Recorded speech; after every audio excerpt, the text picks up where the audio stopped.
like he told me for the last 2 days he's been complaining about chest pain, and I called cardiology this morning and I'm like, hey, can I send a transmission over? Because he's got this monitor in his room and it constantly collects data from his pacemaker, and they're like, yeah, when he gets home today, send it over. And I'm just constantly like, oh my gosh, pulmonary embolism. What if you're having a heart attack? What if you're like, I'm just all over the board. Like, it would be nice to just kind of be mom, not Dr. Mom, you know what I mean? So no, I'm okay with 3 for sure. Do you want to talk to this Candace lady, or would you like a peaceful? I mean, I'm kind of like Rye, like it's old. That dog don't bark no more, you know what I mean? Like it's kind of an old subject, been there, done that, bought the t-shirt, sold it, moved on. Why are we still passing around the raggedy t-shirt, pretending like it's something new and inspiring? Fair enough. You know, like when we say that debates are educational because you learn new things, I would like to learn new things.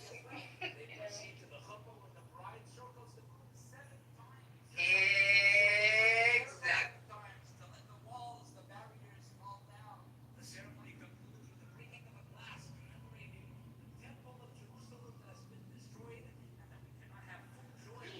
Yeah, I've been hearing all sorts of wild stories today, but yeah. I'll post the Discord. Oh, I had a comment earlier when we were discussing about how, like, all week you guys have been running into people like spiritual conscience and where they're not like connecting with the deity of God and things of this sort. And I just wanted to add to that and say that I think it's very coincidental that every time we hear this, there's always a mention of the Bible. Occasionally there'll be like a Quran mention or a Buddha mention or something like that, but almost always you hear about the Bible. And I'm like, you're getting there, you're so close. It's unfortunate that you're talking about something you haven't quite fully read or understood yet. And it's, yeah. Oh my gosh, it's so true. I've only ever heard like one person say that like he read the Quran and like became like how you're talking, like more like spiritual. But then so it literally always is. It's weird, right? It's like all these people come against specifically Christianity, but very few people specifically address Islam. And I think it's just because maybe they have their origins in Christianity. But it's so true. It's like, oh, so you're spiritual, but you're not like religious, but you only ever talk about the Bible. You never talk about like Hinduism or anything. So I just posted the.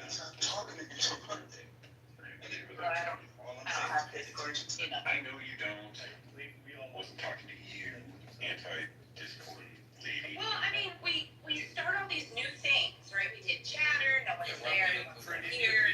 Like, I don't know how y'all have the brain capacity and continue to like start these things. And I don't want to have to remember sign-ins and all that. Like, it's bad enough I have to remember doctor sign-ins because they want you to sign into all these stupid things. It's just too much.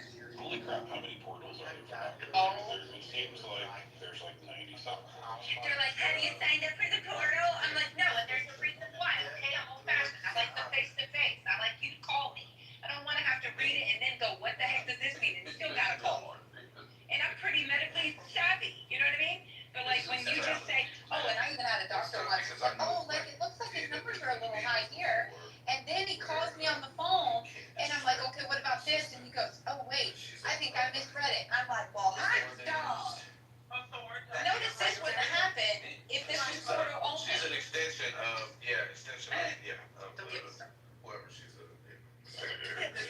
Yeah, man, welcome to my monthly employee rents right now. I'm trying to make this work. Oh, where are you at? You're like once a month, or you? Yeah, I'm at once a month. I'm 25 weeks, so I still have, I would say like 10 weeks before, or well, probably like 8 until I go to bi-weekly. Is this your first or? Yes. Oh, well, I went to 40 weeks with all my pregnancies, and I went over with my latter two. I went 42, 41, and 40. And the only reason I went to 40 on my first is because I was induced. Because they were like, he's big. And I'm like,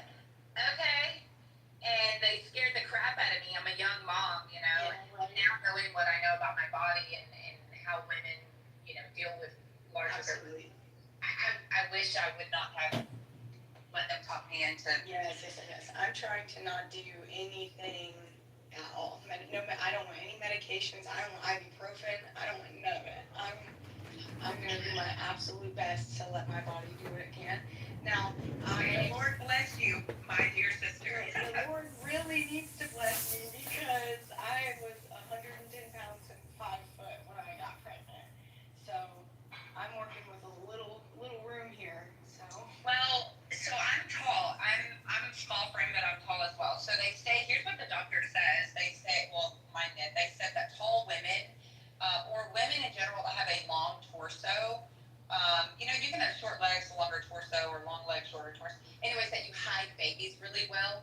And so my belly was like evenly distributed. It wasn't like torpedo belly like you see in some of the shorter women. And so they were like, he's big, and like my stomach was measuring, but like still, they're like, he's big. And Well, how big was he when he was born? 8 pounds 13 ounces, that's normal. 22 inches long. That's so big. I'm like, 8 ounces isn't big. Yeah, it's not like a 10 or 8 pounds is what I meant. That's what I meant. Yeah, it's almost, he was like an ounce away from being a whole 9. But yeah, like 10-pound babies are big babies. Yeah, I agree. Like my younger sister, who has a similar frame to me, her babies were like 6 pounds. So like those are like tiny babies to me, because I only ever know 8-pound babies. My daughter was 8 pounds 13 ounces, 20 inches long. My son with a heart defect was 8 pounds 7 ounces, 21 inches long. I'm tall. My husband's tall. We have tall kids, so. Yeah, my husband is 6'4". Yeah, so Oh my God. He's huge. Yeah, my husband is and that was in his, like, he was in an apprenticeship, so he was not doing his, like, labor work. So his body was very, very calm in those months. So, yeah, my husband is a very, very big guy. I'm a little nervous. It's No, scary. you'll be fine. But I'm having a girl, so fingers That's good. crossed. That's Yeah, exciting. I got luck there, you know? I think you have to wait until they start. It is in hell. Yeah, They absolutely in hell right now. He's like, oh, I come back, I leave. There's a Hebrew Israelite lady ran. Oh, we found out that Candace is a Hebrew Israelite. Oh, yeah, Nate, update. Oh, well, also update, right, you have to wait until your child starts kindergarten. It's the moment the child's teacher will actually tell you what sex your child is. Oh, yeah, that's right. My child is not going to public school or private school because I can't trust anyone to raise my children. Has Chris wielded his mod power apparently? Actually, No, yes, it was a great one. He's been benevolent. This is why I make an excellent dictator, Nate, because I'm a benevolent dictator.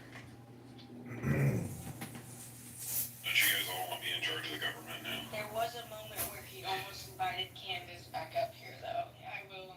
I did ask though before He he did. did ask. Such a good ruler. He asks his Yeah, servants. Yeah. His denizens, the denizens of the land. What's that like to come up? Okay, so there's this Ed Dennis orphan wants to come up. What is that about? Do we know this person? Hey, there's some chick at the gate. Do we let her in? Yeah, there's exactly. All right, let's take a shot. Here, Ed Edom's orphan. Okay. Edom's orphan. Edom's orphan. Ah. Like, Oh, I think I know where this is going. I wasn't reading that right. That's right. Way to That go. reading's all yours. Friend.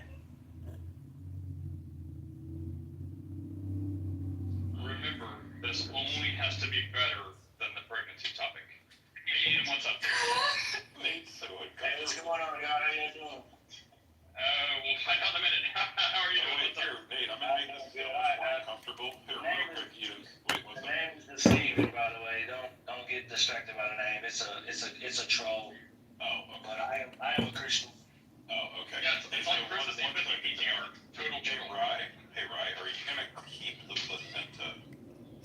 That's a great question. I haven't decided.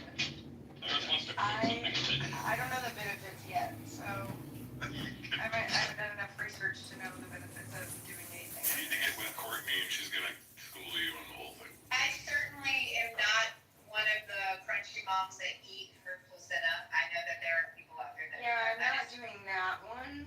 That one's off. Okay, Edom, back to you. What's up, man? How you doing? But you gotta put the placenta on the baby, man. It keeps the skin soft, is what I heard. Do delayed cord clamping for sure. That's very helpful. I have heard that. Yeah, that's what we did. We did that with our daughter, the leg cord clamps. Hang on, if you're gonna eat the placenta, like, why are you I stopping gotta at the get me into placenta? what? There's all sorts of beneficial things that come out. Anyway, so Edom's orphan. How are you today, buddy? Yeah, I'm blessed. How y'all doing? Not too bad. What do you got for us today? You supposed to be asking the Christian mods here, or what? Sure. Let's see what happens. What's up? Yeah, well, the first thing I think to ask is, are you guys Calvinists? I Whoa! Come on. Straight out the gate. That's the Straight out the shotgun. gate, me and your higher power. That's a sawed-off shotgun right there. Courtney and myself are not. Yes, Courtney is in good, and you in good shape. But Calvinism needs to be predestined to die, man. Oh no! Chris. I like this guy. I like this guy. Let him talk. Yeah. It's been preordained since the foundation of Calvinism You was did, founded. Chris. Look what you did. It's all my fault. I used my free will to bring him up here. That's You're what it free gives me. willing correctly. Yeah. Yes, Chris, sir. actually, this is probably a part of the Lord's plan, though. Okay, this was it was already gonna happen. What are you talking about? All things are decreed. I cannot disagree. All things are decreed. So Edom, why is it that you dislike Calvinism? I'm not going to say hate. Or did you have another question first? No, that was the question, man, about Calvinism. I actually can't stomach Calvin. I can't stomach Calvinists, especially like extreme, like 5-point Calvinists. It's just so Well, right, Calvinists. I'm not aware. I'm not aware of like. Is there a Calvinist light? I've never heard of any other Calvinists. Yeah. Yeah, some people claim, oh yeah, I believe in two points of Calvinism. They'll say stuff like that. I believe in one. I mean, I'm fairly certain if you're a Christian, you're going to believe in more than you think. It probably just has. Yeah, I think you just hack it out differently. Before you guys Yeah, get going on this, can you give me 90 seconds? My popcorn's almost. Yeah, exactly. Hey, Greg. Now, see, Greg's another Calvinist, so now you're surrounded by Calvinists. Well, I think Courtney and Is this like the Hebrew Israelites? Like when someone mentions Calvinists, like they all come in? Are we gonna be like rabbits? Remind me of all. Calvinists. I blame Calvinists for the Hebrew Israelites. How about that? You're wrong for that. Wait, why? Wait, I gotta know why. Calvinism, because they believe in God. It's literally Calvinism. It's literally, look, we're the black Hebrew Israelites, and we're predestined to be righteous, and the white people are predestined to go to hell. That's literally the idea. Yeah, I see what you're saying. But they're not like Calvinists or No, not out. I see Calvinists. Oh, what's his name? Ron. I Calvinist. That's wrong. Yeah. The Unitarian and the Calvinist, isn't he? Yeah, he is. You're not like a open theist, right? No, definitely not. No. Wait, let's get this out of the, like, you're great right now. Let's like rule out Chris's checklist. Are you Seventh-day Adventist? No. Are you some sort of weird spiritist who also follows Jesus? Do you play with Christian tarot cards, grave soap, or anything like that? Absolutely not. Alright, we'll stop there. He's good. I actually had a question for Courtney, but she's not a mod. I don't know if I can ask it or not. You can ask whatever, man. No one cares. She's a mod. Yeah, no, She's a mod. No, but I've been seeing Courtney on YouTube, on Rabbi Asher's TikTok, I think. Oh yeah. Wait a minute. We didn't ask you if you're a Hebrew Israelite. No, I'm not. No, it's a troll. His name is a troll. That's why he's trolling. Just cover the bases. Yeah. I don't know. I guess I would just consider myself a semi-reformed Protestant, I guess, if you want to.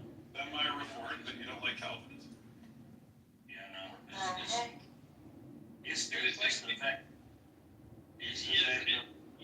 It's like the only thing I agree with Rick Real on. Like, he says he's Calvinist, but hates Calvinism culture. Like, he nails it. Yeah, I guess I could say that. Calvinism culture. That's fair. I can say that. It would be like totally not right. She's good. Greg seems alright. But you know what I mean, right? It's like okay, fine. Look, for academics, like, look, I guess you tie up your bows nice and neat, dot the I's and cross the T's, and we get it. Good job. But it's like whatever reason the culture that comes with it. It's like there's so many people who are grumpy and like yelling and screaming and like, fine, burn in hell, demon. God wants you to burn. It's like, even if you believe that, you're like, well, look, if you check Christ, you're going to be in hell. That's unfortunate. You're like, it is a good and righteous thing. You die and burn in hell. Yeah, it's sick. Hey, who let Andrew in the room? Yeah, we let Andrew in the room. Andrew, I mean, it's only a matter of time until someone says, well, yeah, it's only a matter of time until someone says, is it a good thing when someone gets raped? And some Calvinists is like, absolutely praise Jesus. sick. Even if in a different way, someone is Calvinist. Happened, that you recovered, man, and I've seen a change in you, man. That's really cool. So I'm glad you're here today. Yeah, much love, bro. I just want to say one thing. I just want to ask you this. I'm gonna shut up. Did they say what the cause was? I'm just curious. Cause cancer's always kind of weird. So in my case, it's something like the shitty genetic lottery. Like for my father and his father, they both died near or around the age of 40. And for one of them, it was a basal cell carcinoma. For me, it was a squamous cell. But it's basically you just have a few spelling mistakes in the 3 billion spelling test, 3 billion letter spelling test. If you fuck a few wrong letters in the wrong spot. And so in this case, it's like highly inheritable. But literally, I'm beating up the statistics with respect to survival for that kind of person. And it's only because of like advances in medicine since my father passed away. His father didn't even get treatment. My father did, but it didn't save him. It actually made him worse. The radiation, this is one thing to be very careful for everyone, is that with your genome, you can know, because there's already been studies of people like you, you can know to a certain degree whether you're going to react well or not to a certain kind of treatment. In my case, because I was near Chernobyl, there was a lot of data about people who were near Chernobyl as well. I was near Chernobyl as a baby, so it was like I was born in January and Chernobyl, I believe, was April. And so I was in Poland, so radioactive rain and other things, and literally just starts the clock. Like 25 to 40 years later, you're going to get some sort of cancer that might be super terminal if you don't catch it early. But the saving grace is that something like 80 to 90% of cancers are treatable if caught early. So make sure you get, like, whether you like it or not, getting your genome sequence does help you accelerate to the front of the line for all sorts of specialized clinical trials that give you the best odds. But I will say that there were a lot of things through that experience that, I said it wasn't something that I would wish on my worst enemy, but it's also the best thing that's ever happened to me because it's made me a better person in every way, and I would never want to go back and not experience it. So, like, from the perspective of, like, what you were talking about with Jesus, that, hey, Jesus was told that he was going to be overwhelmed, and one of his disciples was like, yo, we won't fucking let that happen, bro. And he was like, no, you got it wrong. You got to let it happen. Wow. And that's how we show growth, So for what it's worth, I've come to really appreciate the stories from Christianity by virtue of their focus on suffering, which is the thing that defines us strongest. And it's not a guilt trip. It's like, Christian thought crime, gotcha. But that actually sets up a better operating system in your brain than any other theology or most other theologies, and it naturally translates to physics. So as a physicist, I'm like, come on over. There's not many incompatibilities. It's just like the left hand and the right hand. You need both hands to understand the world. And so that's kind of the place of religion with respect to science. So I'll leave it there for now, but Man, thank you. that was Amen, brother. that was like edifying. I thank you for that, bro. I super am stoked that you pulled through, and I hope you continue to do so, and that you learned like awesome lessons from that. I saw the change when I talked to you last. And You learned that from drunk Jesus. Not your fake Jesus. Not your fake Jesus. Well, drunk Jesus, we can talk about that, Loki. He was a drunk God.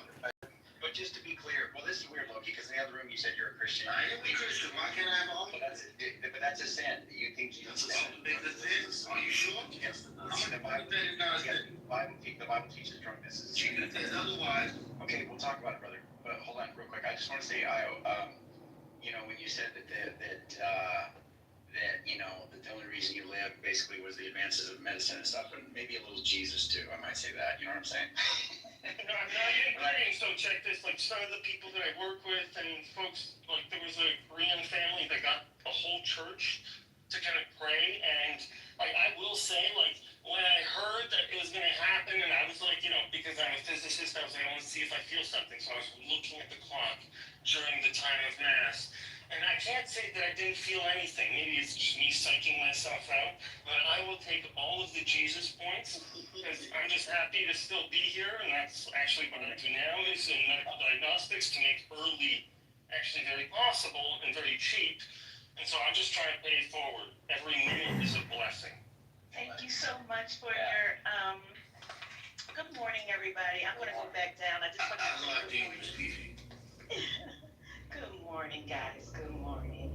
I so appreciate this segment of chillism because we do go back and forth sometimes and act crazy, but at the end of the day, you know, this is where we grow. This is where, you know, we find out about each other and just kind of encourage one another. And I just want to say, great combo. And low-key, you holding your own. Okay.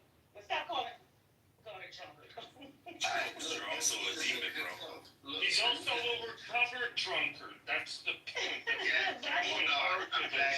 If he became a drunk, we don't hear about those years. It's like, yo, he was experimenting with Buddhism. It's all good, bro. You know, the sluts and hoes and pimps. It's all good. All the gangsters. I say all that. Yeah. I'll say this. Look. I wanted to jump in. Come on, Jinx. Come on. Everybody's coming on. Let me finish. Jinx, let's talk about spiritualism. Go ahead. Come on, let me Jinx. I don't have to go into. I have to go into work. Okay, we'll come back after work. You can tell us later. Don't worry about it. Right. Hop out the car, Jinx. Go ahead, Jacob. Shut up, Thank you, Rick. like, come on. Let him say So something. you need Rick to get permission to talk. That's Go weird. ahead, Jacob. Wait, what'd you say, Jake? I just wanted to tell Io that I love him so much, and I loved hearing his story. And I was very curious about his story previously, but I never wanted to ask him because I didn't want to be invasive of his life. But hearing that he beat the odds, that makes me so happy inside because obviously I see people, you know, lose their battle every single day. And I'm just so glad that you're here. Thank the Lord. I'm very full of love for you. I am very glad that you're here. Thank you. I appreciate that. And thank you, everyone, for all this. Hey, Nathan, what are you doing, Nathan? Stop. No, she was negative. But I just appreciate, I appreciate, you know, like, even though I argue against it, I've come to move closer to what religion talks about. Like I said, it's the right hand and the left hand. The right hand is the more dominant hand for most humans, but the left hand gives you a different perspective on the world, and literally that's down to the molecular level. That there's something like handedness down to the molecule. So at every level of analysis, there's something like that kind of dual symmetry. Even in the analysis itself, you have things that you can determine from evidence, and what I would say is apologetics. My definition is truth from logic alone. And it's weird how much of God you can construct from starting from logic alone. And that's where Nathan and I would actually agree, because that points you in the direction of St. Aquinas and unified arguments for. And you know what, I'm going to take that as what to do now. Use logic and truth. Come on, real quick. Come on. Well, something you show us how Jesus was a drunk. Yeah, I got you right now. So let me finish. So, Eva, can you mute your mic, please? It's just the background. No, it's okay.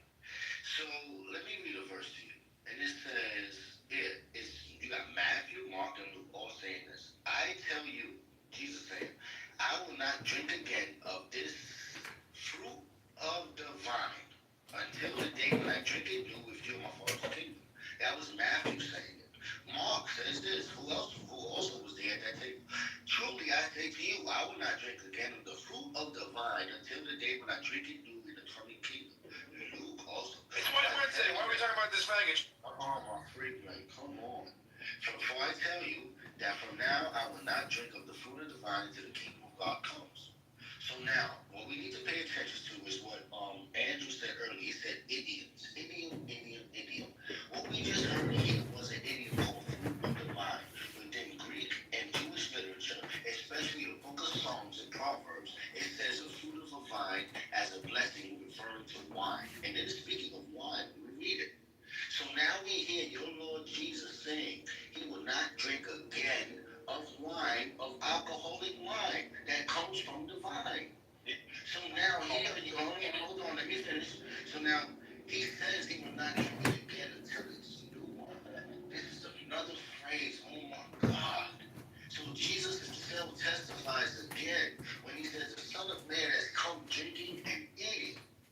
And then the Pharisees, who have we made clear earlier, they had accurate observation. They said Jesus was not over 30 years old.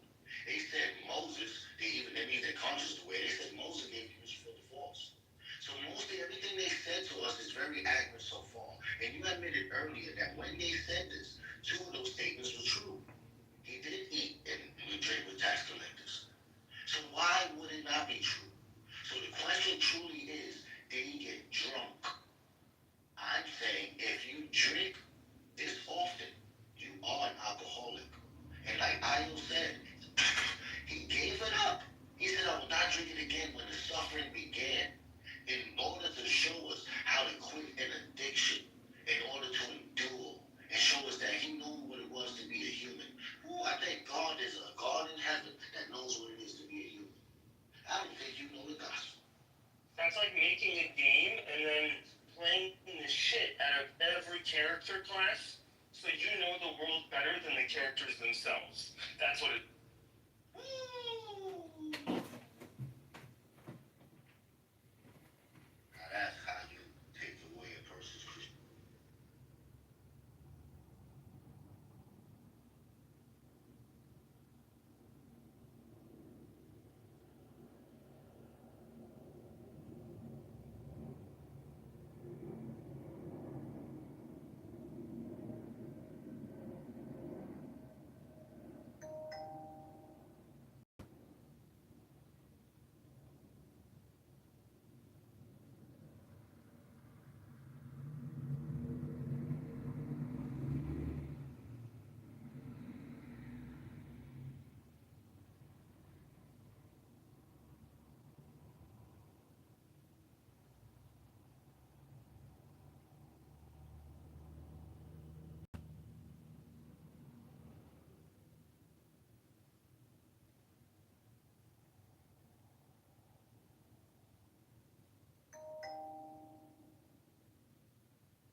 Before you today as a survivor of both Jeffrey Epstein and Ghislaine Maxwell.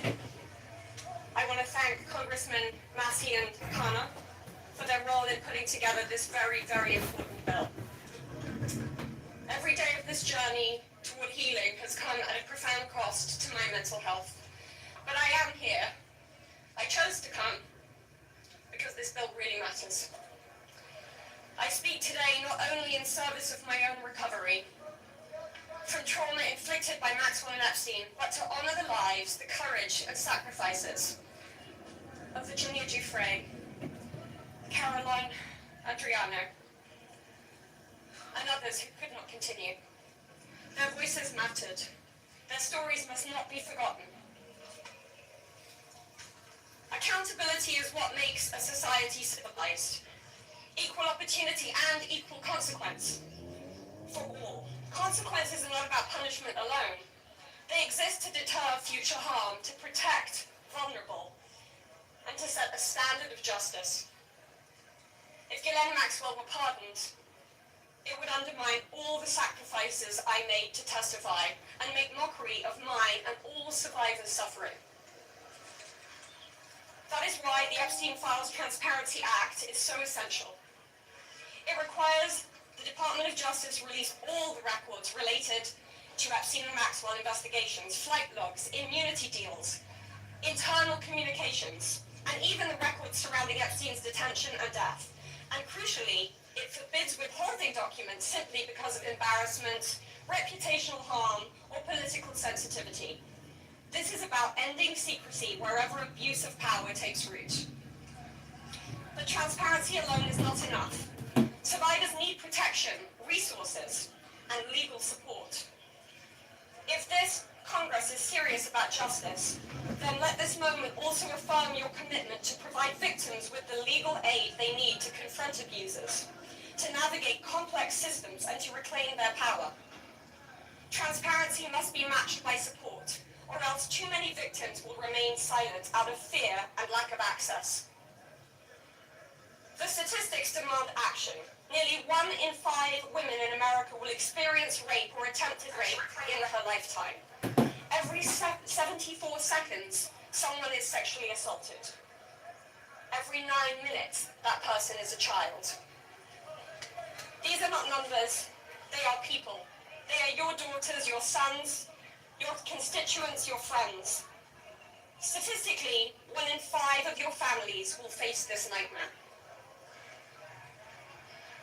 The days of sweeping this under the rug are over. We, the survivors, say no more. I want to help create a world where survivors of sexual abuse and abuse of power can come forward safely. And I ask Congress to join me in that effort, not only by passing this bill, but by ensuring that those who step forward have legal support to face their abusers and see justice done. When Judge Berman gave Epstein survivors the chance to finally speak, the world listened. After so many years, survivors were heard. That moment was historic, and so is this moment. For me, the turning point was when I had my daughter, and on the day she was born, I knew I had a responsibility to protect her and to protect all children. I have to use my voice, the voice that had been silenced by fear and shame for so many years. Make no mistake, my polished exterior is a shield hiding a wound that still bleeds. But through this wound, I have found purpose. To be part of lasting change in how we confront exploitation and abuse. And to be clear, the only motive for opposing this bill would be to conceal wrongdoing. You have a choice. Stand with the truth, or with the lies that have protected predators for decades. I am no longer weak. I am no longer powerless. And I'm no longer alone. And with your vote, neither will the next generation be. President Trump, you have so much influence and power in this situation. Please use that influence and power to help us. Because we need it now, and this country needs it now. Thank you.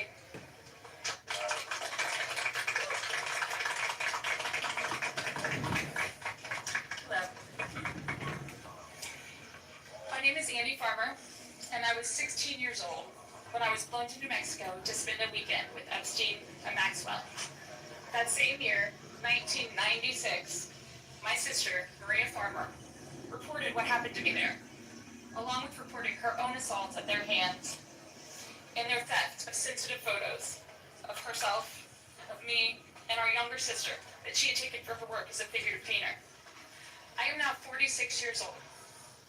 30 years later, we still do not know why that report wasn't properly investigated, or why Epstein and his associates were allowed to harm hundreds, if not thousands, of other girls and young women. We have never been told whether those images were found when they discovered a large amount of child sexual abuse material on his property. As a psychologist, I understand that when the system's meant to protect us, recreate the abuse cycle, the betrayal that occurs can be just as damaging as the original trauma. This happens when survivors of these crimes are not believed, when our well-being is not weighed as heavily as those who have more resources or more privilege, and when perpetrators of these crimes are given a platform rather than the survivors of them.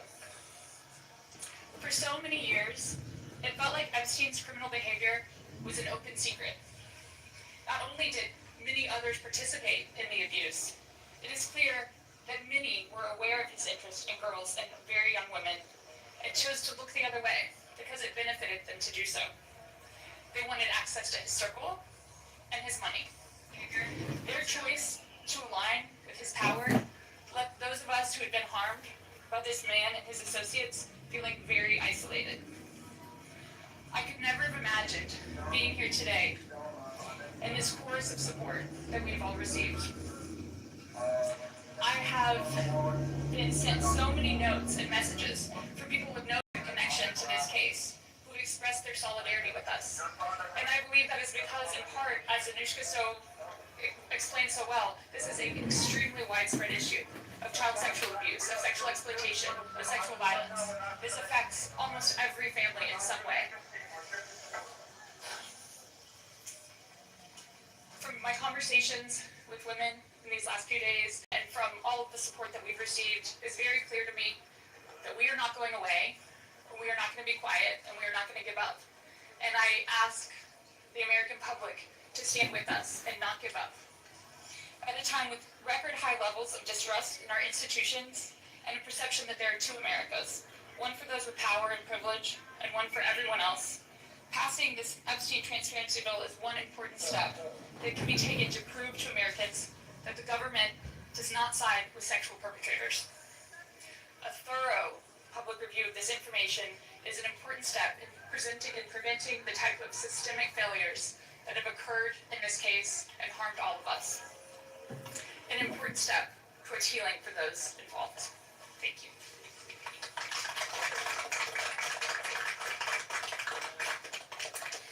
Hello everyone. I'd like to say thank you everyone for being here today on this very powerful and special day for all of us here. My name is Marina Lacerda. I was minor victim 1 in federal indictment of Jeffrey Epstein in New York in 2019. I was one of dozens of girls that I personally know who were forced into Jeffrey's mansion on 9 East 71 Street in New York City when we were just kids. Today is the first time that I ever speak publicly about what happened to me. I never thought that I would find myself here. The only reason that I am here is because it feels like the people who matter in this country finally care about what we have to say. As an immigrant from Brazil, I feel empowered knowing that the little girl struggling to get by at 14 and 15 years old finally has a voice. For the first time, I feel like I matter as an American. I was only 14 years old when I met Jeffrey. It was the summer of high school. I was working 3 jobs to try to support my mom and my sister when a friend of mine in the neighborhood told me that I could make $300 to give an older guy a massage. It went from a dream job to the worst nightmare. Jeffrey assistant Leslie Groff would call me and tell me that I needed to be at the house so often that I ended up dropping out of high school before 9th grade. And I never went back. From 14 to 17 years old, I went and worked for Jeffrey instead of receiving an education. Every day I hoped that he would offer me a real job as one of his assistants or something important. I would finally have made it big, as, like we say, the American dream. That day never came. I had no way out. I was, until he finally told me that I was too old. There are many pieces of my story that I can't remember, no matter how hard I try. The constant state of wonder causes me so much fear and so much confusion. My therapist says that my brain is just trying to protect itself. But but it's so hard to begin to heal knowing that there are people out there who know more about my abuse than I do. The worst part is that the government is still in possession right now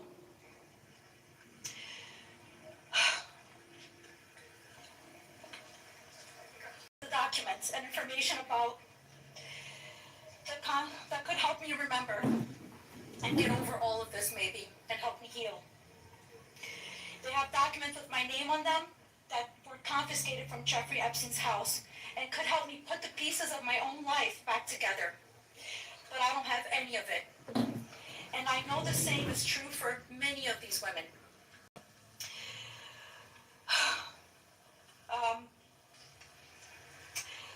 We are here to support this bill today, not only for transparency, but for the American people. But if the government is going to release these documents to the public, describing the crimes committed by Jeffrey Epstein and others, the least that they can do is give me my documents that they have about me. The other survivors deserve the same respect from our government. While identifying information must be redacted to the public, it is equally important to provide the victims themselves with unredacted information. I will never forget when the FBI agent showed up in my door in 2008. Jeffrey Epstein hired a lawyer to represent me, or more like to represent him, I like to say. I couldn't ask any questions, and I had no idea what was going on. I was terrified. Until today, I think most of us are still terrified. I thought somebody was going to kill me. I thought something was going to happen to my sister and my mother. It went further out to even maybe thinking something would happen in Brazil with my family. And then one day, the lawyer said that everything was just going to go away. Like nothing happened. I didn't need to testify. When I asked him why, he gave me no explanation. That was it. So why? Why was I never called to testify then? We could have saved so many women. We could have saved so many lives from being abused. Why did he get away with it in 2008? Why was he able to go on in the abuse with hundreds of girls after the Florida investigation? Why didn't they let me testify to help stop him? Our government couldn't have saved so many women. But Jeffrey Epstein was too important, and those women didn't matter. Why? Well, we matter now. We are here today, and we are speaking, and we are not going to stop speaking. Today, I stand here with the women who have really helped me to find the strength to come out and come forward to share my story for the very first time. Together, we are stronger than ever. While she may not be with us, Virginia Roberts, we will continue to use our voices to strengthen yours always. Thank you.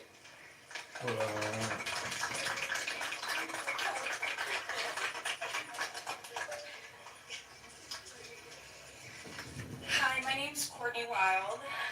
I just wanted to take a second and just have a moment of silence for all the women survivors that aren't here with us today, that passed away due to anxiety, depression, trying to keep up with this case.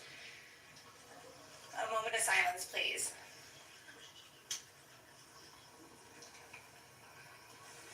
Thank you. My name is Courtney Wild. I was only 14 years old when I was introduced to Jeffrey Epstein by a 13-year-old friend of mine. The details of the abuse that he inflicted on me for years is not important today. In 2028, I was cooperating with the federal government at the investigation of Jeffrey Epstein. They sent me a letter telling me to be patient because this was going to be a lengthy investigation, but at the same time, they refused to talk to me and tell me what was going on. So I hired an attorney, Brad Edwards, because I was hopeful to get some answers. When I walked into his office at 19 years old, Brad sued the government for refusing to tell me what was going on under the Crime Victims' Rights Act. The only reason anyone ever found out that the government had already given Jeffrey Epstein immunity through the non-prosecution agreement was because our lawsuit forced the government to tell us. Otherwise, nobody would even know that today. Sometimes it's hard to believe that I had to sue the United States just to learn that my abuser was given immunity. I started as Jane Doe, but I decided I was proud enough to take on our country, and I was on the right side of history. We fought the government for 10 years to prove that the government violated our rights as crime victims and the crime victims' rights in order to protect a pedophile. We had to win the 11th Circuit Court of Appeals to force the government to turn over thousands of pages of emails between Jeffrey Epstein and the government. Those emails provided the proof that the government worked very hard with Jeffrey Epstein to violate our rights. Why? Why did the government work so hard to protect Jeffrey and not so hard to protect me and my other innocent friends? Why was Jeffrey so important to the government, and why was I so insignificant? Why did nobody but our lawyers care before now? It seems people have only started to care because of Twitter and politics. But I would like to say this has nothing to do with politics. This is not a blue thing or a red thing. This is an everyone thing. We can all agree on this. With the injustice that has happened here, multiple, over and over. Everybody that talks about this just seems to make it worse. We need transparency. It's time for us to see beyond the curtain. Why was Jeffrey Epstein so protected? Who is still being protected? And who protected them all so the world can understand how Jeffrey was able to abuse so many of us for so long? I was lucky to have Brad Edwards, Brittany Henderson, and Paul Cassell take on my case pro bono and fight fearlessly over 20 years' time. I would like to thank them, and I'd also like to ask the Trump administration to please sign off on the Crime Victims' Rights Reformed Act, the Courtney Wild Crime Victims' Rights Reformed Act that's we're trying to get passed here so we can put loopholes in the CVRA case that Epstein's attorney used to their benefit to get away with this. Thank you so much.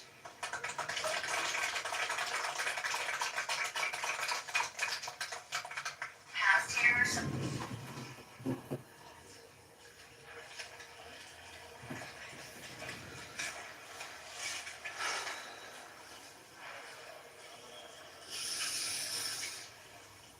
Good morning. First and foremost, we want to extend our deepest gratitude to Brad and Brittany Edwards, Congressman Massey and Kana, and above all, the brave survivors who have entrusted us with the privilege of speaking today on behalf of Virginia. Robert Dufresne, as her family. We are here today because we support H.Res.581, the Epstein Files Transparency Act, in its entirety. But as much as this bill is about shining a light on truth, it's not just about the bill. This is about justice. This is about survivors. This is about justice against the rich and powerful who have stolen something from these women and many children at the time, their freedom. The freedom to live their life without mental and physical scars that have been inflicted upon them by those who thought they were untouchable. The same freedom that these monsters took from these survivors, they should never be afforded. They should never be allowed to continue their lives with impunity. Let's be clear. This is not a political issue. This is not about left or right. This is about humanity. This is about doing what's right. And this is about ensuring that the future we leave behind isn't one where the powerful can hide behind their wealth, their influence, and their money to evade justice. Our plea to you, whether you're a dad, a mom, a brother, or a sister, look your young ones in the face. Look them in the eye and tell them you didn't stand against the very people who raped, molested, and preyed upon children and young women. Tell them you were willing to negotiate a deal. Money should never be what makes something right or wrong. If you vote no, your stance will be clear. You will be choosing to stand on the side of the rich and powerful, allowing money to buy your way out of the consequence. But here's my one ask. Look these survivors in the eye and tell them why. Then, look the people of the United States in the eye and tell them why. And then, when you're alone, look yourself in the mirror and ask yourself why. Virginia said it best, and I quote, "I have physical and mental scars that will never heal. I have memories that will never go away. They say time can heal, but this won't. Not until the justice system makes an example out of these people with so-called privileges. I just call it money. The only time I can begin to heal is when their freedom is taken from them, just like they did to me and literally thousands of other victims. The survivors of this horrific abuse are watching. The American people are watching. And history is watching. Which side will you be on?" Thank you.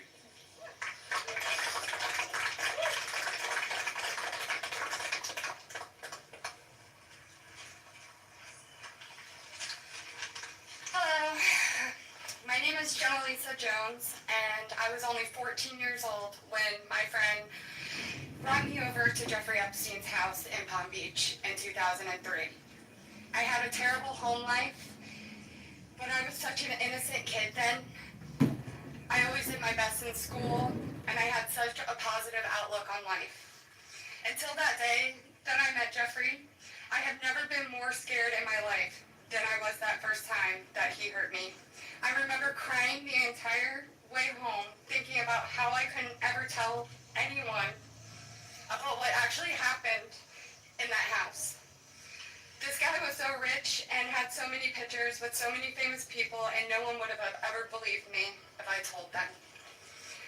I want to thank Congressman Rowe and Congressman Thomas Massey for having me here today. It was really hard for me to find my voice and to become strong enough to speak about my abuse.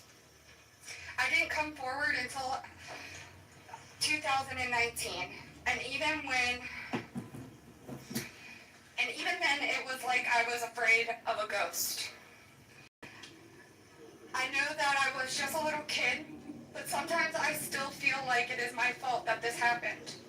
Being given the opportunity to speak at the United States Capitol building about something that is so important, not just to me and the women before you, but to the entire country. Together, we can finally make a change. And that is thanks to the people like these two congressmen and their teams who actually care about the victims. If you are a member of Congress and you are listening to all of us speak here today, please really listen to us. Please vote for this bill to be passed.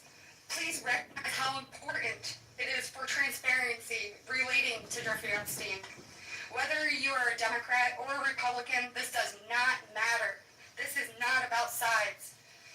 You are an American, and you are a person who has chosen to serve in an elected position to stand up for those you represent who cannot always stand up for themselves. We are those people. We are the Americans that you promised to protect. And we need your help. Please, President Trump, pass this bill and help us. Make us feel like our voices are finally being heard. Thank you.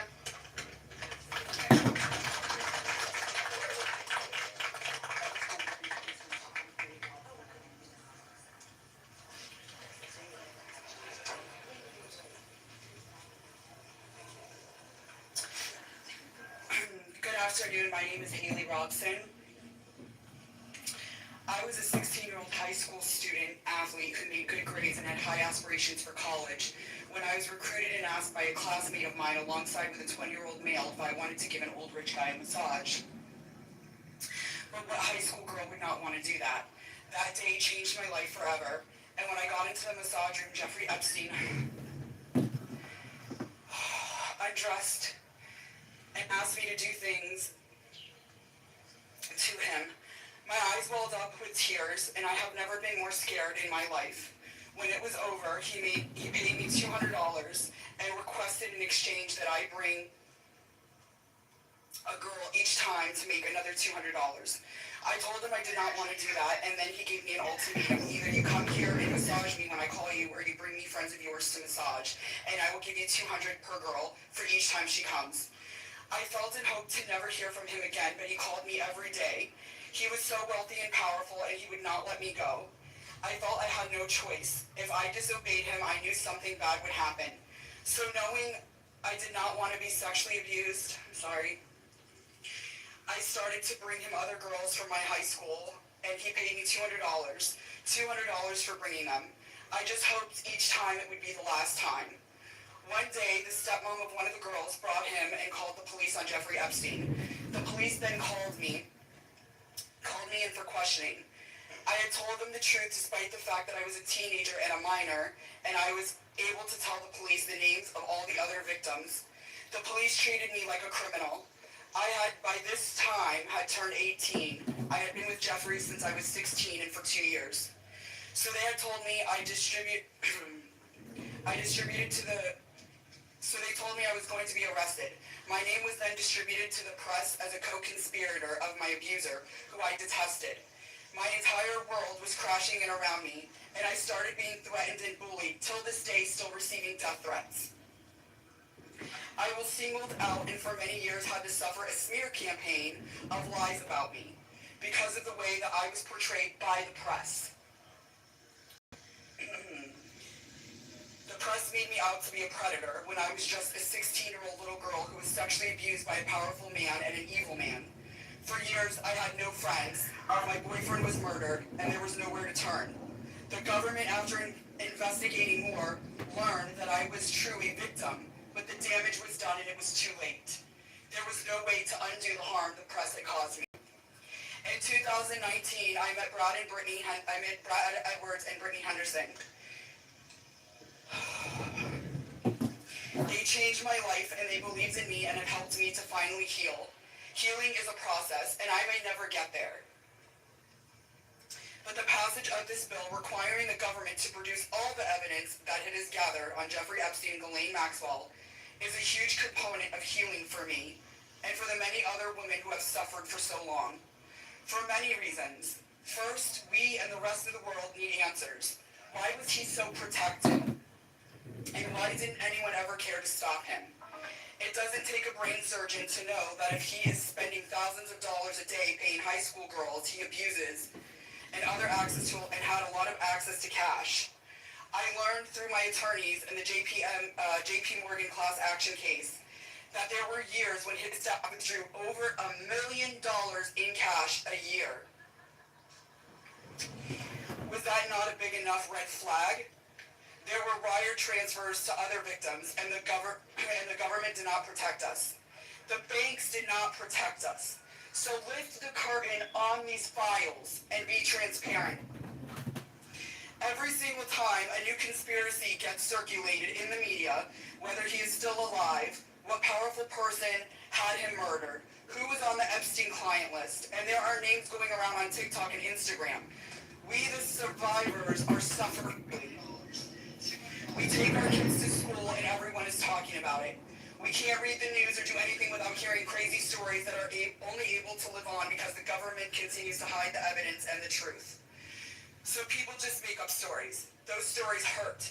They hurt real people who have already been hurt.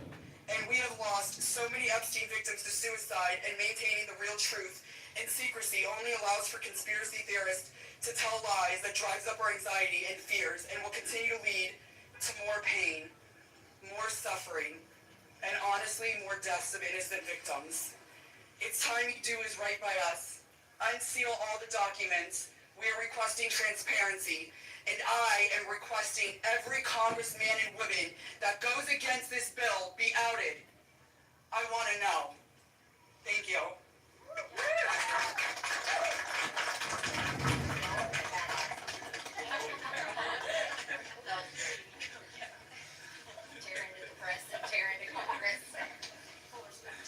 Hi there, my name is Lisa Phillips, and I'm the host of a award-nominated podcast called From Now On, a platform supporting survivors.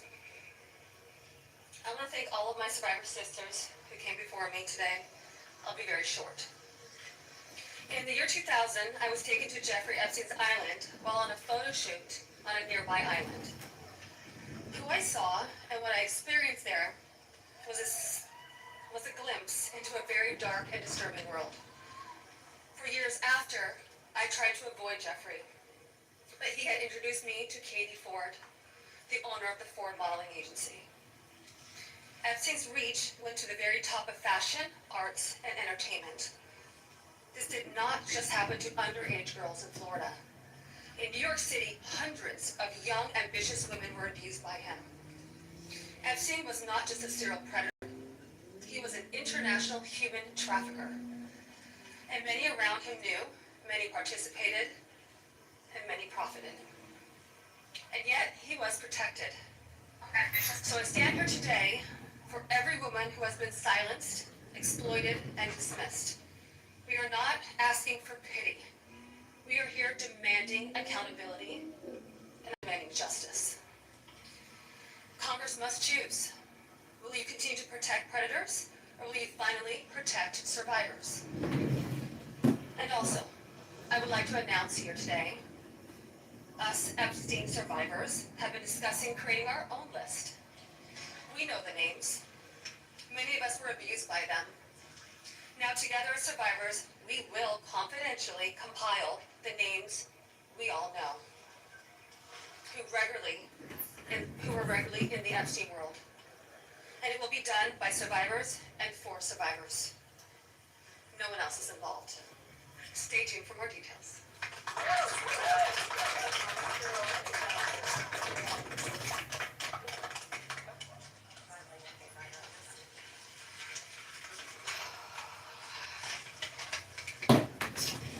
Hello, my name is Shantae Davies, and I'm here before you today as a survivor of decades of pain, trauma, and betrayal at the hands of Ghislaine Maxwell and Jeffrey Epstein, and the people who enabled them, and a government that for far too long refused to help. In 2002, I was living in California, a young woman with high aspirations of becoming an actress. I was already beginning to make a name for myself in the industry. A person I trusted, someone I thought was a friend, invited me to meet a powerful woman who could help advance my career. That woman happened to be Ghislaine Maxwell. I was asked to give her a massage, though I had almost no experience, and when I did, she praised me and promised introductions to someone enormously powerful, someone who could change the course of my life, and that man was Jeffrey Epstein. At first, I was an excited young woman on top of the world. Epstein flew me to his private island, he listened to my dreams, promised to help, but his promises came with a catch. The abuse began. He told me to keep it secret. He manipulated me with quid pro quo I did not consent to, but I felt I had no one to turn to. He was too powerful. I was just one of the many young women trapped in his orbit. I was even taken on a trip to Africa with former President Bill Clinton and other notable figures. In those moments, I realized how powerless I was. If I spoke out, who would believe me? Who would protect me? Epstein himself was the most powerful leader of our country. Epstein surrounded himself, with the most powerful leaders of our country and the world. He abused not only me, but countless others, and everyone seemed to look away. The truth is, Epstein had a free pass. He bragged about his powerful friends, including our current president, Donald Trump. It was his biggest brag, actually. And what I endured will haunt me forever. I live every day with PTSD. I live as a mother trying to raise my child while distrusting a world that has betrayed me. This kind of trauma never leaves you. It breaks families apart. It shapes the way we see everyone around us. But one thing is certain. Unless we learn from this history, monsters like Epstein will rise again. There are files, government files, that hold the truth about Epstein, who he knew, who owed him, who protected him, and why he was allowed to operate for so long without consequence. Why was Maxwell the only one held accountable when so many others played a role? Why does the government hide this information from the public? This secrecy is not protection, it's complicity. And as long as the truth is buried, justice will remain out of reach. That is why this bill matters. Passing it will, bless you, ensure that the suffering of survivors is not in vain. Passing it will bring accountability, transparency, and prevention. It will help protect the next generation of predators, who seek to place themselves above the law through wealth, influence, and connections. This is not just my story. It is about every survivor who carries invisible scars. It's about the weight we live with daily.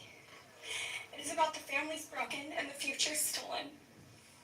So I ask you, President Trump and members of Congress, why do we continue to cover up sexual abuse and assault? Who are we covering for? Let the public know the truth. We cannot heal without justice. We cannot protect the future if we refuse to confront the past. Thank you.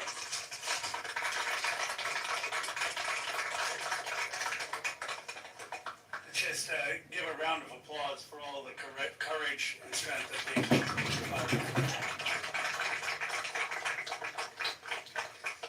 We now will take a few questions. You can always get Congressman Massey, me, or Congressman Green in the hallways and other places. If you have questions for us, that's fine. But I wanted to see first if you have questions for the lawyers and the survivors, and Brad will facilitate any of the questions to the survivors.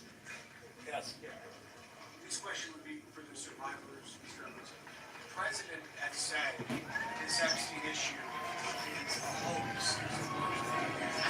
We get reactions to what you could say that.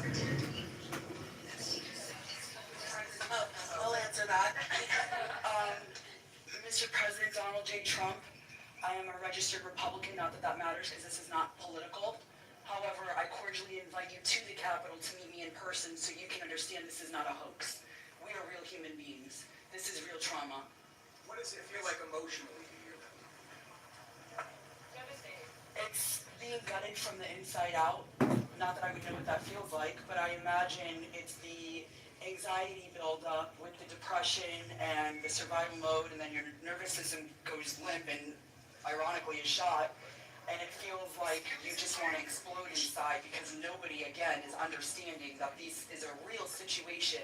These women are real. We're here in person. To say that it's a hoax is just not, please humanize us.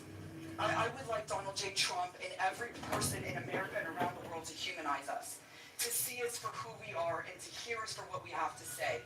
There is no hoax. The abuse was real. Now, what goes on behind closed doors, I can't speak for that. What happens around the world politically, I cannot speak for that. But I am here with all of these women, including our attorneys, and I would be more than happy to meet with him, and I will meet him halfway. The victims could respond to the news from recently about Ghislaine Maxwell being transferred to a lower security prison. Can you ask that one? Can you talk about that one? About her transfer to, yeah. I'm happy to speak to that. We were horrified to learn that she had been transferred to a prison camp. She is someone who was found guilty by a jury of sex trafficking. She not only, we often hear that she procured women for Jeffrey, which I think is a very sort of polite and minimizing term. She also participated in abuse. She was a major architect of the scheme. And the fact that she's painted herself as a victim, I think is disgusting, and it was horrifying, I think, to us that we were not told about her prison transfer. We found out about it in the news. 1 minute, I think Anushka maybe. So, Anushka DiGiorgio, I testified alongside Annie at the trial of Ghislaine Maxwell. I was horrified when I found out not only had Ghislaine Maxwell been transferred to what's called a low security, it really is like a holiday camp. And then afterwards, I got a notification from the Department of Justice telling me that this was going to happen when it had already happened. This woman abused children.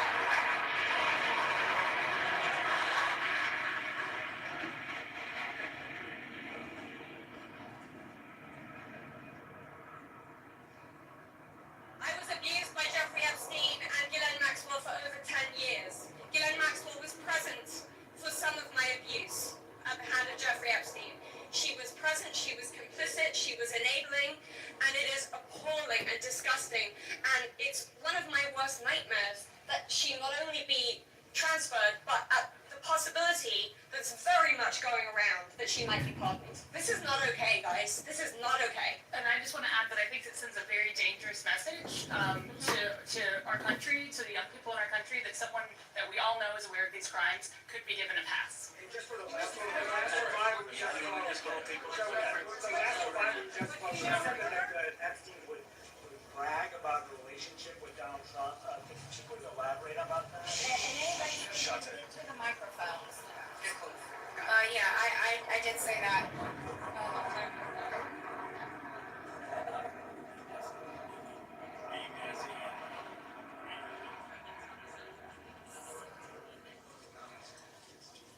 My first trip to the Palm Beach residence, I drove there from the airport with Ghislaine Maxwell, and Jeffrey and Ghislaine were always very boastful about their friends, their famous or powerful friends, and his biggest brag forever was that he was very good friends with Donald Trump. He had an 8x10 framed picture of him on his desk with the two of them. Like, they were very close.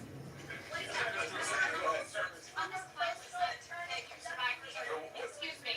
One second. For this virus that you ladies are putting together, you said it would be confidential, but will the public, could you clarify, will the public get to see that? So Lisa, what's your envision here? No, we're reaching out to survivors that are scared. We're reaching out to survivors that are scared to come forward and that also know who they were trafficked to. So that's the list that we're compiling. We're not quite sure, how we're going to release that, or even if we're going to.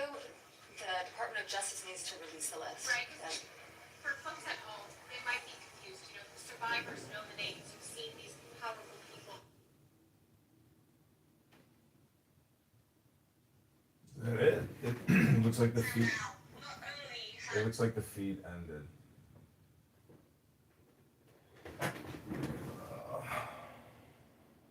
Somebody ended it. That was being live streamed on Thomas Massey's X account. Let me see if it's back up. So the victims claim that they're going to release their own list of men and women that abuse them. So this is going to be like the Epstein victims list.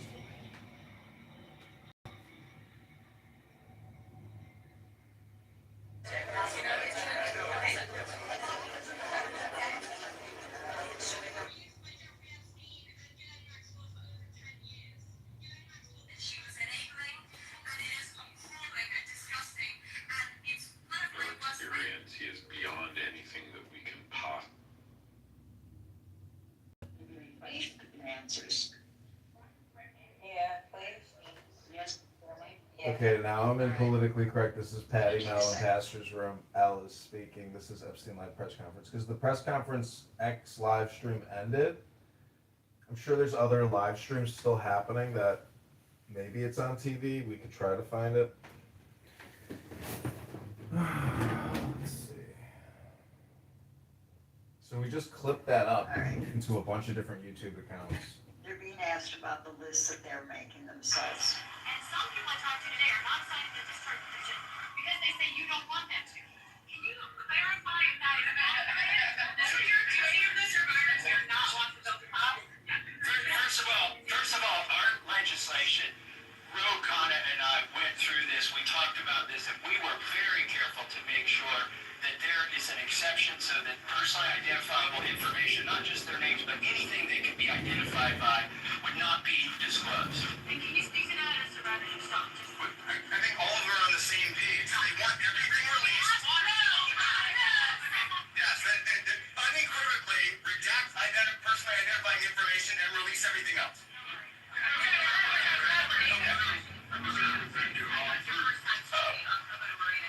Yes, sir. Marina, you have stayed silent for so many years. Today, this is the first time you've noticed it. You have never before run public figures and to share this. Can you help us understand why today, why now,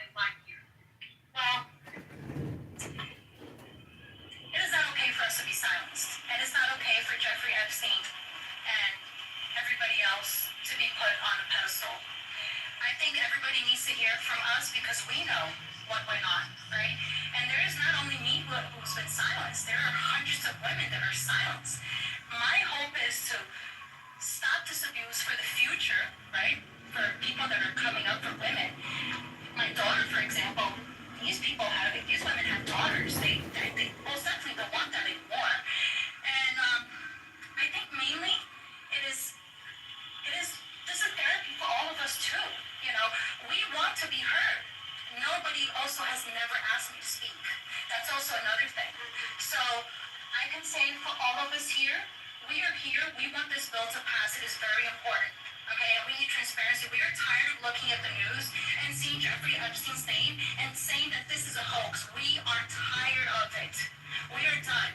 We're not going to be silenced, and I hope that my voice will bring other survivors and other victims to come along and speak up so that we can be more of a stronger voice and louder. So what is your message to President Trump? Listen, I don't want to send a direct message to him. I'm already scared enough. Yeah, just pass the vote, listen to us. This is not a hoax. Like, it's not gonna go away. And like I said in my speech earlier, we're not gonna be silenced anymore. We will be speaking moving forward wherever we need to be. We will be, and we need to pass this. For years we've heard that this has to provide this for some kind of list. And now we know DOJ got your list. Bunch of girl victims. What do you think? I know you're working on your own list, but do you believe that Jeffrey Epstein had a list? So there's not a list. So here's what it was. Just like you heard everybody today, Jeffrey Epstein created through an organization that of enablers, of people that were on his payroll. It was a complicated scheme where others should still be investigated because they helped to enable him and operate this scheme. Without those people, he could not have done this. But the purpose was for him to personally abuse people. With that being said, certain of his friends, he farmed out certain of the women that he was exploiting too. But that wasn't the primary purpose of that scheme. And I don't think he wrote the names of those people down. There's not a list of, hey, here's all of the people that I sent females to. That's just not how that organization works.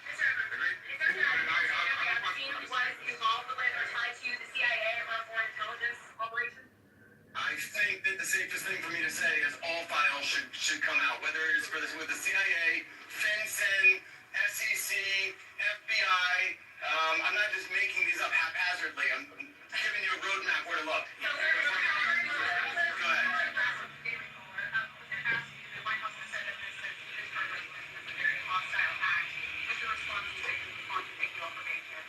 I'll go first and then I'll let them. They're much more important to me, but I don't understand why it's a hostile act. I can tell you that I talked to President Trump back in 2009, and several times after that, he didn't think that it was a hoax then. In fact, he helped me. He got on the phone. He told me things that were helping our investigation. Now, our investigation wasn't looking into him, but he was helping us then. He didn't treat this as a hoax. So at this point in time, I would hope that he would revert back to what he was saying to get elected, which is, I want transparency. This about face that occurred, none of us understand it. In fact, I don't understand how this is an issue that's even up for debate. How do you not stand behind these women after you've heard their stories and know that hundreds of them were abused, and it was only because files are being kept in secrecy? The world should know who he is, who protected him, and the other people that are out there to be investigated need to be investigated. Are there any people who are currently serving in government who are named, who you know of, are in these files, who you had relations with? Anything of that sort, who Jeffrey Epstein connected you with? Are you going to say yes or no? How are they going to answer?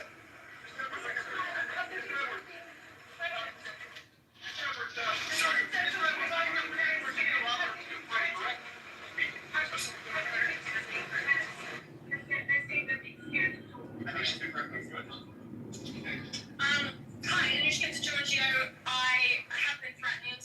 I was threatened. My phone, my daughter was threatened.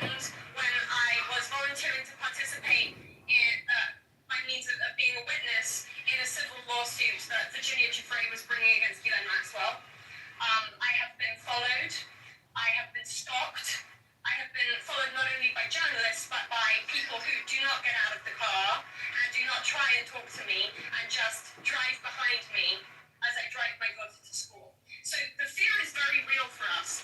I have also been in multiple situations with both Jeffrey Epstein and Ghislaine Maxwell where they have been direct and indirect about implying and saying that if I was to talk, if I was to bring any kind of trouble, then there would be severe consequence, including death. Just to add to that, Maxwell also threatened my sister Maria Farmer. When the FBI did nothing about her initial report, she reported individually at that time, and then in 2002, we spoke to a reporter at Vanity Fair, telling our stories, fearful that perhaps other people were being harmed. We were not. We believed that was going to make a difference. We believed that would be put in print, and that's where it crushed. And it was because of their power, and the message that we got from that was direct threats from Maxwell to my sister about her well-being and her safety and that of our family. So I think many people have similar stories of threats. That has been a very real part of this case. Do any of today's survivors speaking, did anybody here ever have any connection or interaction with Epstein's alleged financier listed? I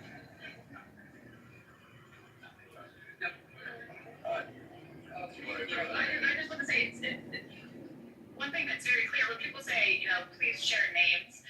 There are names that are very well known, like that of Les Wexner, who everyone knows supplied an enormous amount of Epstein's financial wealth and allowed this operation to happen. So it's, I think, confusing to many of us why there have not been more ramifications for him, and he's been seen as a victim when clearly, I believe there's more to it. So we represented Virginia Roberts for great 3 years.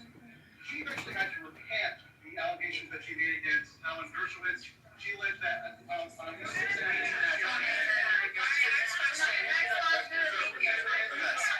is it that she should be how did the victims feel about the interview that was given to Ghislaine Maxwell by Todd Lamb? Okay,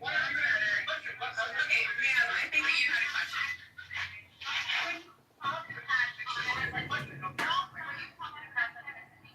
About the existence of the Epstein Escape Book.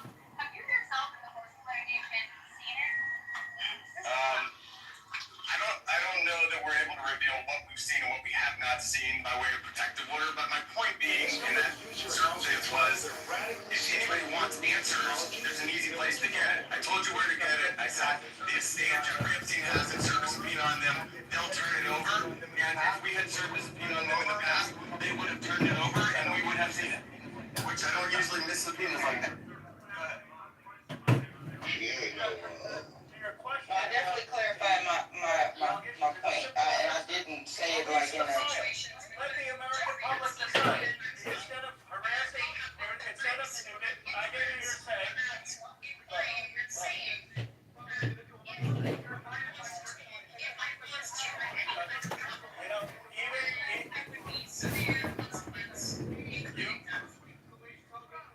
You've been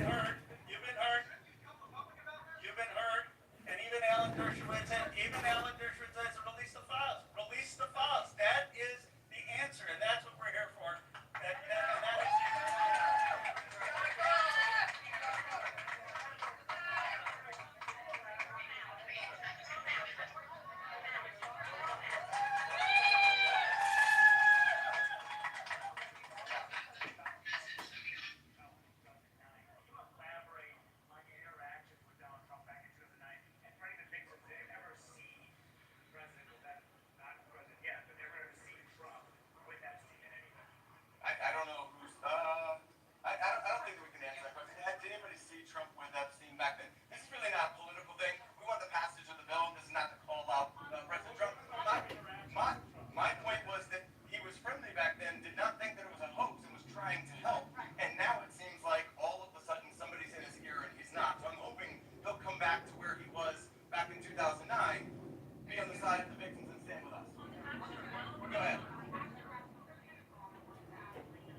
Last one. I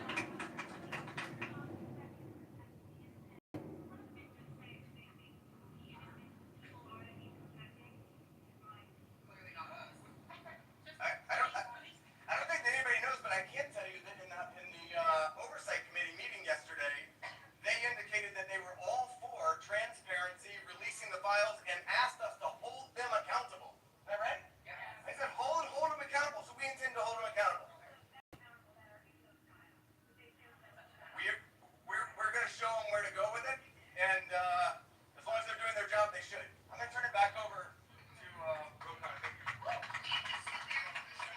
Let me just say this. Let me say this. I think the people that are testifying here today, are speaking up today, they are American heroes. Let's give them another round of applause. And you say, look, Thomas, Marjorie, and I, we're huge believers in the First Amendment, and we believe in free speech, and we take abuse all the time. But you see why it's so hard to do what they have done, because they come forward and you subject yourself to national scrutiny and national questioning. And I just want to say from the bottom of my heart how appreciative I am and how proud I am of what you've done today. You made a big difference. Before I bring on Marjorie and then Thomas will have the last word, I want to summarize three basic things that I heard from the survivors. First, they want to know why our government covered up for someone rich and powerful.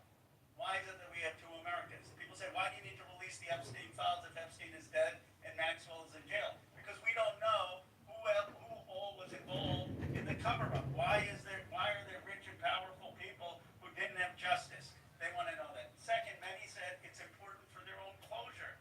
They don't know their own abuse. They want to understand what's in these files for themselves.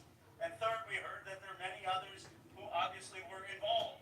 And they want to know, and the American people deserve to know what was there in those files. I actually think they're helping us come together as a country. I've never done a press conference with Marjorie Taylor Greene before. I've done some with us, but look, this country is divided and exhausted. This is one thing that we can come together on. And I was very clear with Thomas. This is not against President Trump. I would like nothing more than a Truth Social post for him after this press conference saying just release the files. Be with Massey Kana. This is about something much deeper.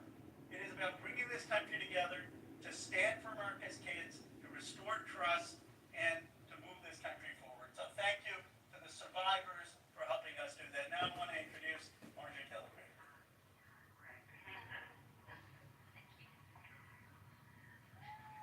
For everyone watching at home, I think it's important to put yourself in these women's shoes. As you're questioning, why can't they just name the names? What you don't realize is they just told their stories of being raped and being abused, being victimized, being manipulated, being coerced, and basically held in a prison of captivity of sexual abuse while they were young teenagers and extremely young vulnerable women. And in Jeffrey Epstein's home and the places they went with him, they saw the most powerful people in the world in his pictures, and they saw him with those people. Can you imagine how terrifying it would be to name names like that? These are some of the richest, most powerful people in the world that can sue these women into poverty and homelessness. Yeah, it's a scary thing to name names, but I will tell you, I'm not afraid to name names. And so if they want to give me a list, I will walk in that Capitol on the House floor, and I'll say every damn name that abused these women. I can do that for them, and I'd be proud to do it. Now another thing, this is not about politics, and this is a boiling point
other accountable. And that's what we're doing here today in the People's House. We're standing in front of the People's House with real people, not a hoax. And they've told their story. We wanted to give them a platform to speak, and they've had it. They stepped up, and they were brave. But I also today hope that they would persuade my colleagues to join this effort. But I found out something today that happened that I wasn't expecting. They persuaded me to fight even harder. I'm not going to give up. And I want to end with this call to action. First, a call to action to my colleagues, who just an hour before this press conference were prepared. They were given a fig leaf. We'll put a resolution on the floor so that you can say that you voted to protect the survivors. Their resolution doesn't really do anything. And that's the oldest trick in the swamp. When you want to kill the momentum, when you want to kill initiative, you introduce a placebo, a different bill that does nothing, and then try to pull the wool over the eyes of American people. That's not going to happen this time. We demand accountability. I encourage my colleagues, please, there's over 200 Republicans who have not signed this discharge petition. We only need 2 of them to sign it. And every Democrat will sign it. And that will get us the number we need to force this vote. To pass a law, not a polite request to the DOJ to police themselves. No, we need legally binding legislation to force that to happen. And my main call to action is to the people watching these live feeds that are going through these cameras right now. Congressman, listen to you. Light up their phones. Burn down the phone lines here in Washington, D.C. Ask them the questions that these survivors wanted you to ask them. Why won't you be for transparency? Don't accept their answer that the bill has a flaw or that the survivors don't want it. We know that's not true. They wouldn't be fighting it so hard in this town if it wasn't the real bill. So with that, please, call your congressman. Tell him or her to get on this bill and to stand up for these survivors. Thank you and God bless. That's the end.